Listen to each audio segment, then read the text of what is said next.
আসসালামু আলাইকুম। আজকে যাচ্ছি পর্তুগালের সবথেকে লংগেস্ট যে ব্রিজটা, সেই ব্রিজটার উপর দিয়ে। তো আপনাদেরকে দেখানোর জন্য এই ভিডিওটা করা। তো এই সেতুটির নাম হচ্ছে ভাস্কো দা গামা সেতু। পর্তুগালের লিসবনে অবস্থিত একটি বিখ্যাত সেতু এটি। এটি ইউরোপের দীর্ঘতম সেতুগুলোর মধ্যে একটি, যা লিসবন শহরকে তাগুজ নদীর ওপারে দক্ষিণ পর্তুগালের সাথে সংযুক্ত করে। সেতুটি লিসবনের পূর্ব অংশে অবস্থিত এবং এর নামকরণ করা হয়েছে বিখ্যাত পর্তুগিজ অভিযাত্রী ভাস্কো দা গামা নামে।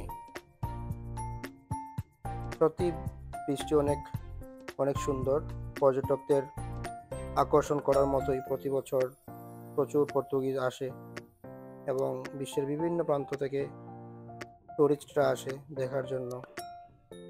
এটি একটি কেবল স্টেট সেতু, যার সাথে ভায়াডাক্টও যুক্ত রয়েছে।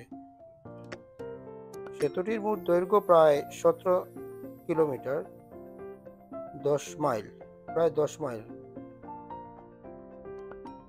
1998 সালে ভাস্কো দা গামার ভারত আবিষ্কারের 500 বছর পূর্তি উপলক্ষে সেতুটি উদ্বোধন করা হয়েছিল।